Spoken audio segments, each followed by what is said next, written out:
ular ialah yang paling cerdik dari segala binatang di darat yang dijadikan oleh Tuhan Allah.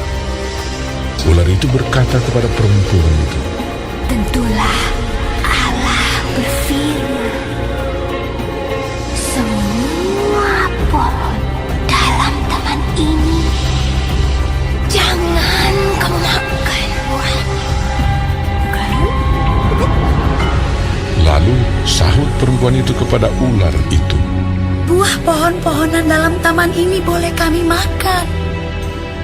Tetapi tentang buah pohon yang ada di tengah-tengah taman, Allah berfirman, "Jangan kamu makan ataupun raba buah itu. Nanti kamu mati." Tetapi ular itu berkata kepada perempuan itu, "Sekali-kali kamu tidak akan mati. Tetapi Allah mengetahui bahwa pada waktu kamu memakannya, matamu akan terbuka dan kamu akan menjadi seperti Allah, tahu tentang yang baik dan yang jahat." perempuan itu melihat bahwa buah pohon itu baik untuk dimakan dan sedap kelihatannya. Lagi pula, pohon itu menarik hati karena memberi pengertian. Lalu ia mengambil dari buahnya dan dimakannya dan diberikannya juga kepada suaminya yang bersama-sama dengan dia. Dan suaminya pun memakannya. Maka terbukalah mata mereka berdua, dan mereka tahu bahwa mereka telanjang. Lalu mereka menyemat daun pohon ara dan membuat cawat. Ketika mereka mendengar bunyi langkah Tuhan Allah yang berjalan-jalan dalam taman itu pada waktu hari sejuk, bersembunyilah manusia dan istrinya itu terhadap Tuhan Allah di antara pohon-pohonan dalam taman. Tetapi Tuhan Allah memanggil manusia itu dan berfirman kepadanya, "Di manakah engkau?" Ia menjawab, Ketika aku mendengar bahwa engkau ada dalam taman ini, aku menjadi takut karena aku telanjang. Sebab itu, aku bersembunyi." firman-Nya, "Siapakah yang memberitahukan kepadamu bahwa engkau telanjang? Apakah engkau makan dari buah pohon yang kularang engkau makan itu?" Manusia itu menjawab, Perempuan yang kau tempatkan di sisiku, dialah yang memberi dari buah pohon itu kepadaku. Maka aku makan. Kemudian berfirmanlah Tuhan Allah kepada perempuan itu. "Apakah yang telah kau perbuat ini?" Jawab perempuan itu, Ular itu yang memperdayakan aku, maka ku makan. lalu berfirmanlah Tuhan Allah kepada ular itu, "Karena engkau berbuat demikian, terkutuklah engkau di antara segala ternak dan di antara segala binatang hutan. Dengan perutmu lah engkau akan menjalar, dan debu tanahlah akan kau makan seumur hidupmu. Aku akan mengadakan permusuhan antara engkau dan perempuan ini, antara keturunanmu dan keturunannya. Keturunannya akan meremukkan kepalamu, dan engkau akan meremukkan tumitnya." Selamat pagi adik-adik yang sangat dikasihi oleh Tuhan Yesus. Shalom. Pagi hari ini saya masih yang akan membawakan pelajaran sekolah minggu kita, karena pagi hari ini Tante Koni masih belum sehat betul. Kita akan doakan Tante Koni nanti juga di dalam doa kita. Mari kita buka pelajaran kita pada pagi hari ini dengan berdoa. Bapa yang bertahta di kerajaan surga yang kami sembah di dalam nama Putramu yang tunggal, Tuhan kami Yesus Kristus. Kami bersyukur Bapa karena pada hari ini Engkau memberikan kepada kami berkat-Mu. Berkat itu berupa kami boleh mendengar firman-Mu, belajar akan firman-Mu, dan kami boleh memohon urapan dari Roh Kudus-Mu, bukan hanya untuk mengerti firman, tapi juga untuk melakukan firman-Mu di dalam kehidupan kami sehari-hari. Urapi kami dengan Roh Kudus-Mu Bapa di surga, sehingga apa yang kami lakukan pada pagi hari ini boleh berkenan di hadapan. Terima kasih Bapa, di dalam nama Tuhan Yesus Kristus. Haleluya. Amin. Pelajaran pagi hari ini adalah pelajaran 4. Temanya Tuhan mengasihiku yang berdosa. Ayat-ayat yang akan diambil adalah dari Kejadian 3 ayat 1 sampai 14. Pelajaran 4 dari buku LLB kita ini di dalam membicarakan tema yang akan kita renungkan pada pagi hari ini dibagi menjadi 2, yaitu dari Kejadian 3 ayat 1 sampai 8 dan Kejadian 3 ayat 9 sampai 14. Ayat 1 sampai 8 buku kita ini berbicara mengenai Tuhan memberi kesempatan. Tuhan yang menciptakan langit dan bumi menempatkan manusia di taman yang bernama Taman Eden. Tuhan memberikan kuasa atau tugas kepada manusia untuk mengusahakan dan memelihara ciptaannya itu. Di Taman Eden, Allah berpesan, semuanya bisa dimakan oleh manusia dengan bebas, tetapi pohon pengetahuan tentang yang baik dan yang jahat itu jangan dimakan. Tuhan sudah mengingatkan manusia agar mereka tidak memakan buah dari pohon ini, tapi manusia melanggarnya. Poin yang ingin disampaikan di sini adalah Tuhan memberi kesempatan. Artinya manusia itu diberi kesempatan untuk memilih.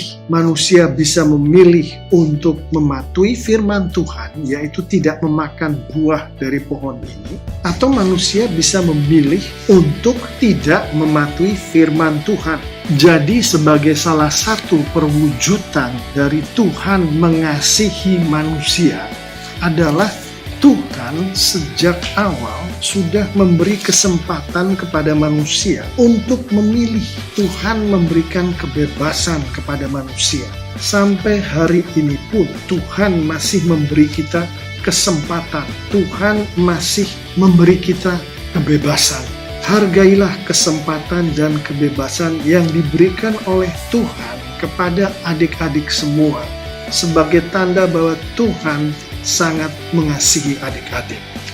Kedua, dari Kejadian 3 ayat 9 sampai 14, buku kita ini menampilkan poin bahwa Tuhan Allah lah yang menghampiri manusia. Artinya, pada saat manusia ini sudah jatuh di dalam dosa karena mereka berdua melanggar perintah Tuhan dengan memakan buah pohon itu, bukannya manusia yang minta ke Tuhan untuk diampuni, tapi Tuhanlah yang datang ke manusia, menghampiri si manusia itu, menjangkau manusia itu, untuk membawa manusia itu ke hadirat Tuhan. Tujuan Tuhan menciptakan manusia adalah untuk memuliakan dan mengikuti dan mentaati kehendak Tuhan. Tuhan menghendaki manusia harus mengasihi Tuhan dengan seluruh keberadaan dirinya. Namun manusia memutuskan untuk melanggar apa yang Tuhan perintahkan. Meskipun demikian, Tuhan tetap mencari mereka. Kejadian 3 ayat 9 menunjukkan apa yang Tuhan lakukan, yaitu Tuhan mendatangi manusia itu dan mengajukan pertanyaan, di manakah engkau? Hari ini pun adik-adik, Tuhan masih melakukan hal yang sama. Kita tahu Alkitab mengatakan, kenyataan juga menunjukkan bahwa setiap hari kita, saya, adik-adik semua, melakukan dosa demi dosa, yaitu melanggar firman Tuhan, melanggar firman Tuhan, melanggar firman Tuhan. Tapi Tuhan tetap mencari kita, Tuhan tetap menjangkau kita. Dan Tuhan lakukan itu karena Tuhan sangat mengasihi kita, sangat mengasihi adik-adik, sangat mengasihi manusia. Kita akan mendengarkan pemaparan mengenai hal ini lebih dalam lagi di dalam segmen berikut. Mari kita dengarkan dulu segmen itu. Shalom Bapak Ibu, Saudara-saudari yang sangat dikasihi oleh Tuhan Yesus. Renungan firman Tuhan kali ini adalah dari Kejadian 2 ayat 16 sampai 3 ayat 15. Tema yang akan kita bicarakan adalah Tuhan mengasihiku yang berdosa.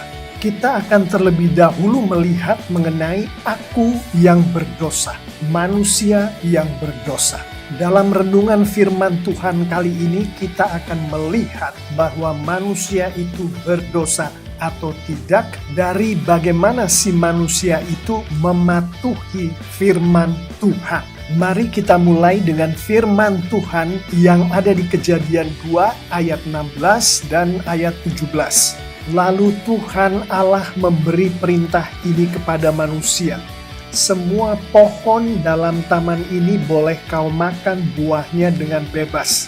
Tetapi pohon pengetahuan tentang yang baik dan yang jahat itu janganlah kau makan buahnya. Sebab pada hari engkau memakannya, pastilah engkau mati. Firman Tuhan ini dan firman Tuhan yang ada di Perjanjian Lama, yang ada di Perjanjian Baru adalah sangat jelas. Semua firman Tuhan adalah sangat jelas. Di ayat 16 dan 17 ini firman Tuhan dengan sangat jelas menunjukkan apa yang boleh dilakukan oleh manusia, yang dalam hal ini adalah semua pohon dalam taman ini boleh kau makan buahnya dengan bebas. Dan dengan sangat jelas firman Tuhan menunjukkan apa yang tidak boleh atau jangan dilakukan oleh manusia. Dalam hal ini adalah pohon pengetahuan tentang yang baik dan yang jahat itu janganlah kau makan buahnya. Di ayat-ayat berikut kita melihat bahwa firman Tuhan ini dilanggar oleh manusia. Hari-hari ini kita melihat manusia-manusia melanggar firman Tuhan. Banyak sekali alasannya. Ada yang mengatakan karena ditipu oleh setan lah, ada yang mengatakan karena ditipu oleh orang lain lah, ada yang mengatakan bahkan karena ditipu oleh dirinya sendirilah. Namun kalau kita perhatikan apa yang ada di Alkitab dan apa yang terjadi di hari-hari ini, manusia melanggar firman Tuhan atau tidak melakukan firman Tuhan karena mereka tidak mengetahui firman Tuhan itu. Pertama, mereka tidak mengetahui firman Tuhan yang benar, seperti misalnya apakah firman Tuhan itu betul-betul datangnya dari Tuhan, seperti yang disampaikan oleh kitab suci atau Alkitab, atau datangnya dari orang lain dan sudah dimanipulasi sedemikian rupa sehingga menjadi mirip-mirip dengan firman Tuhan. Kedua adalah mereka membaca firman Tuhan yang benar, namun mereka tidak mengerti firman Tuhan itu dengan benar. Mereka tidak mengerti apa yang dimaksud oleh Tuhan dengan perkataan Tuhan itu. Jadi, ketahuilah firman Tuhan yang benar dan dengan benar. Mari kita lihat perkataan ular, yang kita tahu ular di sini dipakai oleh iblis atau setan. Di dalam konteks renungan kita kali ini, si ular itu hanya berbicara 2 kali. Pertama di ayat 1, kedua di ayat 4 dan 5. Ayat 1, ular itu berkata kepada perempuan itu, tentulah Allah berfirman, semua pohon dalam taman ini jangan kamu makan buahnya, bukan? Ayat 4, sekali-kali kamu tidak akan mati. Ayat 5, tetapi Allah mengetahui bahwa pada waktu kamu memakannya, matamu akan terbuka dan kamu akan menjadi seperti Allah, tahu tentang yang baik dan yang jahat. Perkataan si ular ini seakan-akan mengutip firman Tuhan. Dengan berani di ayat 1, si ular ini berkata, tentulah Allah berfirman. Bukan hanya dengan berani si ular ini berkata tentulah Allah berfirman, tetapi dia juga seakan-akan mengutip firman itu. Perhatikan yang dikatakan oleh si ular. Semua pohon dalam taman ini, jangan kamu makan buahnya. Mirip-mirip dengan firman Tuhan yang disampaikan Tuhan di Kejadian 2 tadi, bukan? Padahal firman Tuhan berkata, semua pohon dalam taman ini boleh kau makan buahnya. Apa yang dikatakan oleh si ular ini sangatlah berbahaya. Terutama kalau yang dikatakan si ular ini sampai ke telinga manusia yang tidak mengetahui firman Tuhan yang benar, yang tidak mengetahui firman Tuhan dengan benar.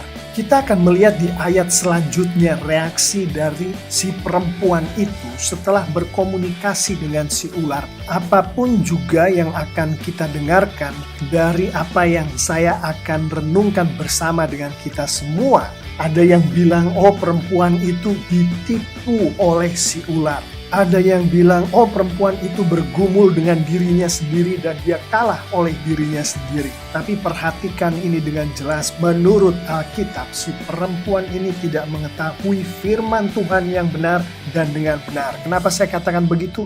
Kalau dia mengetahui firman Tuhan yang benar dan dengan benar, maka dia akan dikuasai oleh Roh Kudus. Dan tidak ada kekuatan setan macam apapun yang bisa masuk ke dalam tubuh anak Tuhan yang dikuasai oleh Roh Kudus.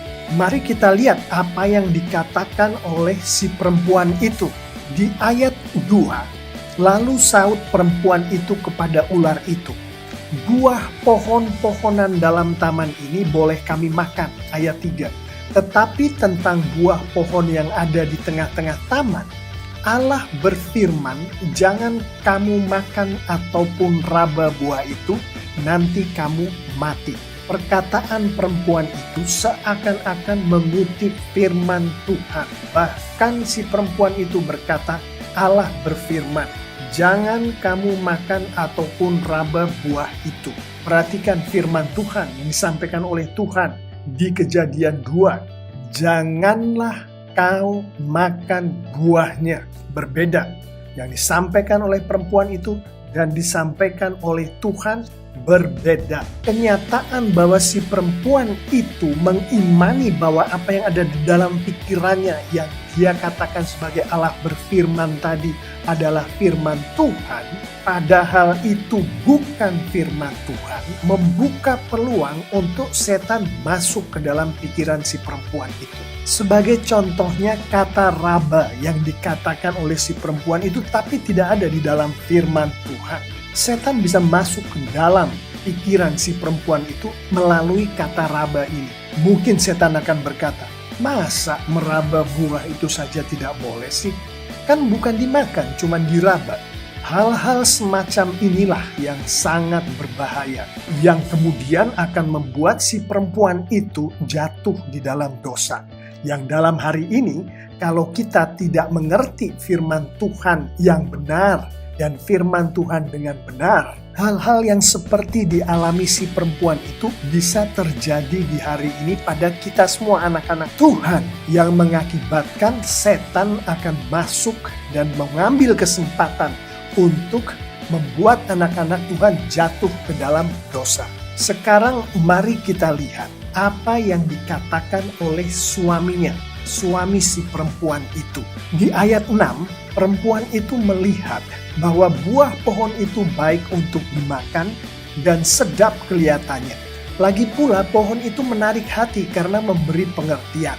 Lalu ia mengambil dari buahnya dan dimakannya, dan diberikannya juga kepada suaminya yang bersama-sama dengan dia, dan suaminya pun memakannya. Kita melihat dengan jelas dari ayat ini bahwa suami si perempuan itu bersama-sama dengan perempuan itu. Pada saat si perempuan itu sedang digodai oleh ular, dia bergumul dengan perkataan-perkataan yang dikeluarkan dari mulut ular tapi dari setan. pada saat si perempuan itu sedang bergumul dengan dirinya sendiri, tapi si suami yang bersama-sama dengan perempuan itu tidak mengatakan satu kata apapun. Bahkan kemudian si suami ini malah memakan buah pohon itu.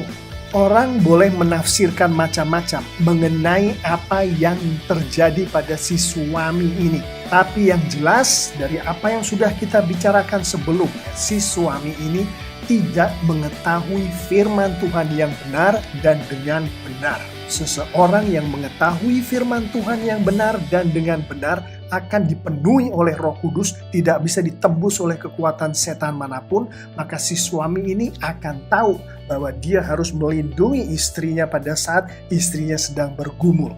Dia harus mempertahankan kebenaran firman Tuhan, bukan malah melanggar firman Tuhan dengan memakan buah pohon itu. Jadi jelaslah di sini Bapak Ibu Saudara-saudari yang sangat dikasihi oleh Tuhan Yesus. Si perempuan itu, si suami perempuan itu yang mewakili kita semua, anak-anak Tuhan pada hari ini, melakukan dosa terhadap Tuhan. Ayat 6, perempuan itu melihat bahwa buah pohon itu baik untuk dimakan dan sedap kelihatannya. Lagi pula pohon itu menarik hati karena memberi pengertian. Lalu ia mengambil dari buahnya dan dimakannya. Dan diberikannya juga kepada suaminya yang bersama-sama dengan dia. Dan suaminya pun memakannya, menunjukkan secara tersurat dan tersirat dosa macam apa yang sedang dilakukan oleh manusia-manusia ini. Dari ayat ini kita membaca secara tersirat mengerti bahwa si perempuan itu menganggap penglihatannya lebih baik dan lebih sedap daripada firman Tuhan. Artinya si perempuan itu menganggap pemikirannya lebih baik daripada firman Tuhan. Mengikuti firman Tuhan artinya menyembah Tuhan. Mengikuti pikiran sendiri dengan mengabaikan firman Tuhan artinya, pertama, yang melakukan hal ini sedang menyembah dirinya sendiri, bukan menyembah Tuhan. Artinya yang melakukan ini sedang menyembah ilah lain. Penyembahan terhadap ilah lain adalah hal yang sangat dibenci oleh Tuhan. Kedua, dia memasukkan ke dalam pikirannya ada dua macam Tuhan. Yang pertama adalah Tuhan yang memberikan firman Tuhan sebagaimana di Alkitab. Kedua adalah Tuhan di dalam tanda kutip yang memberikan pemikiran kepada dirinya sendiri. Itu Bapak Ibu Saudara-saudari, Alkitab mengatakan menduakan Tuhan. Tuhan sangat membenci orang-orang yang menduakan Tuhan. Hanya ada satu Tuhan, yaitu Tuhan yang dikatakan oleh Alkitab.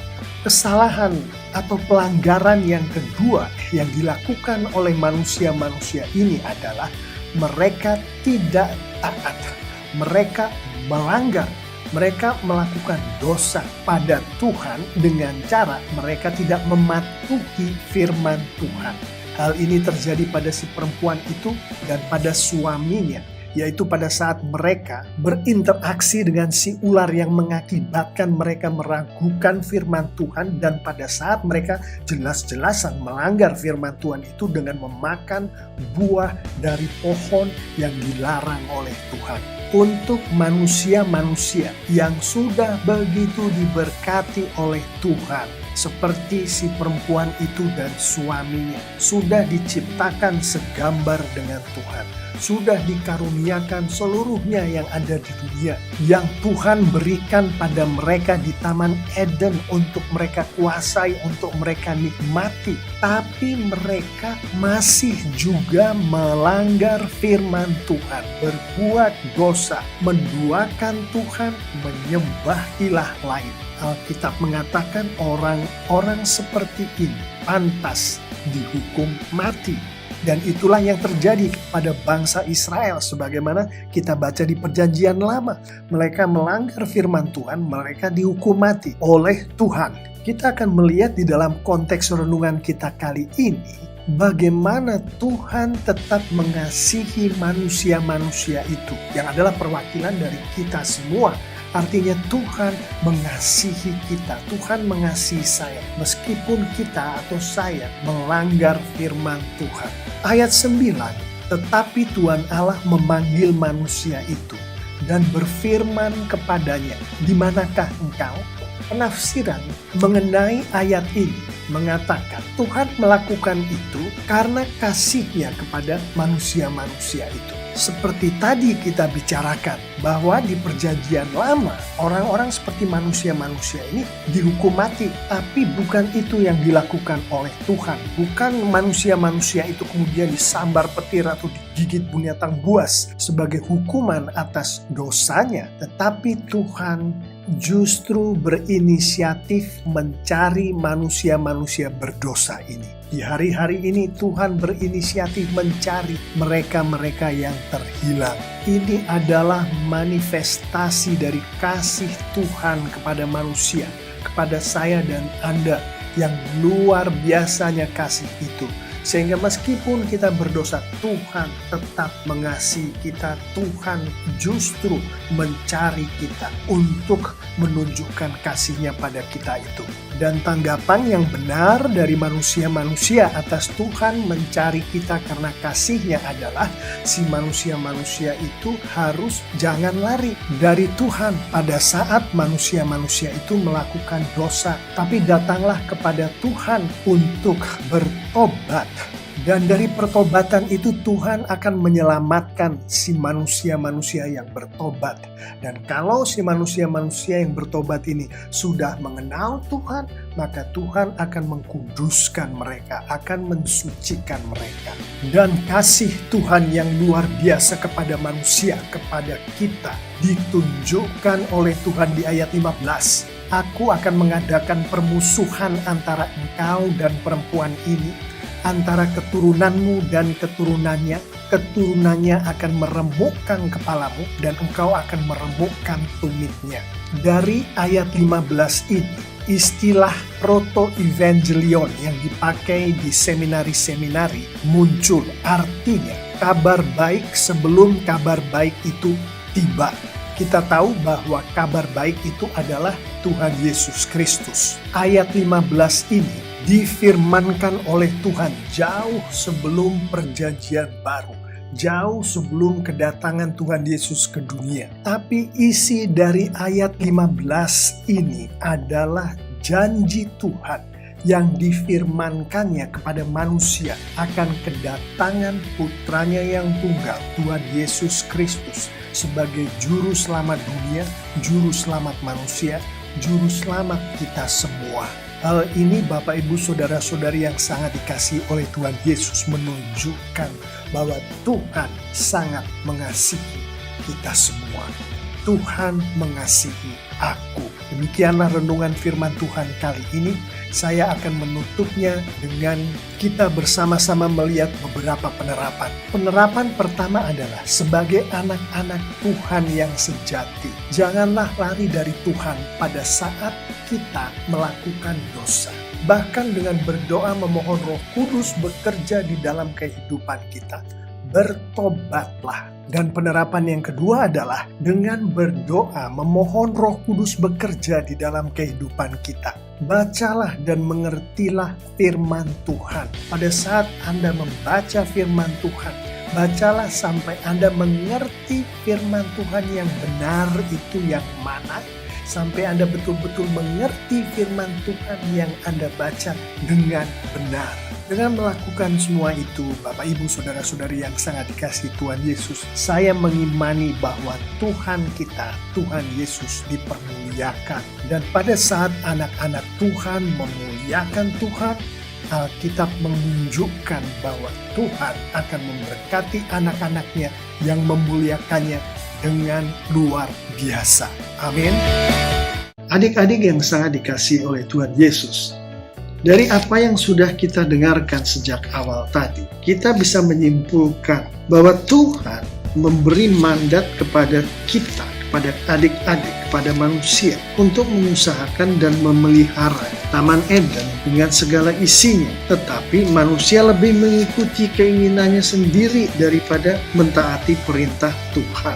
Akibat dari itu, manusia jatuh dalam dosa. Namun Tuhan sampai hari ini masih memberikan kesempatan pada manusia, yaitu kepada mereka-mereka yang datang kepada Tuhan atas panggilan Tuhan, di manakah engkau, dan mengakui dosa-dosanya dan bertobat dari dosa-dosanya, yaitu melanggar firman Tuhan. Tuhan melalui putranya yang tunggal, Tuhan kita Yesus Kristus, akan mengampuni dosa-dosa manusia itu, dosa-dosa kita, dosa-dosa adik-adik semua, asal kita percaya pada Tuhan Yesus. Tuhan betul-betul mengasihi kita meskipun kita berdosa. Ada beberapa penerapan yang sudah disampaikan dari pemaparan tadi. Buku ini menambahkan beberapa penerapan lagi. Pertama, jangan beri kesempatan kepada iblis untuk menguasaimu dan mengendalikanmu, adik-adik. Kedua, coba sampaikan kesaksianmu tentang betapa besar kasih Allah terhadap kamu yang berdosa. Dan yang ketiga adalah tulislah komitmen kamu, adik-adik, untuk berubah dan menyatakan ucapan terima kasihmu kepada Tuhan atas apa yang Tuhan lakukan kepada kita, yang dalam konteks ini adalah Tuhan begitu mengasihi kita meskipun kita berkali-kali dalam kehidupan kita berdosa terhadap Tuhan.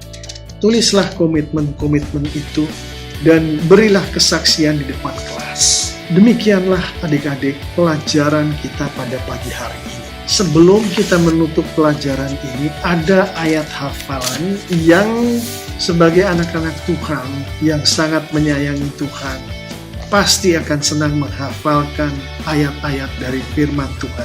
Untuk kali ini, ayat hafalannya adalah dari 1 Yohanes 1 ayat 9. Firman Tuhan berkata, "Jika kita mengaku dosa kita, maka Ia adalah setia dan adil, sehingga Ia akan mengampuni segala dosa kita dan menyucikan kita dari segala kejahatan."